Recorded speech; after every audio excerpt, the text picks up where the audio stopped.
கேரளாவில் இசைக்குழுவினர் சென்ற வேன் மற்றும் மினி லாரி நேருக்கு நேர் மோதிய விபத்தில் 2 உயிரிழந்த நிலையில் விபத்தின் சிசிடிவி காட்சி வெளியாகியுள்ளது. இசைக்குழு நடத்தி வரும் ஆலப்புழாவைச் சேர்ந்த அகில் என்பவர் சீத்தாத்தோடு பகுதியில் நடைபெற்ற இசை நிகழ்ச்சியை முடித்துவிட்டு குழுவினரோடு பிக்கப் வேனில் பத்தனம்திட்டா கோளஞ்சேரி சாலையில் வந்தபோது எதிரே வந்த மினி லாரி நேருக்கு நேர் மோதியது.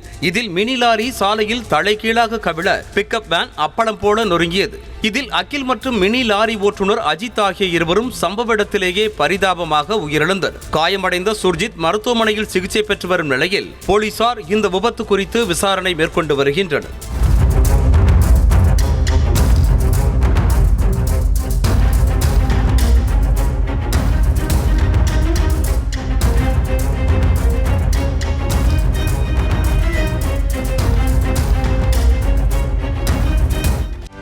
செய்திகளை உடனுக்குடனும் துல்லியமாகவும் தெரிந்து கொள்ள சப்ஸ்கிரைப் பண்ணுங்க.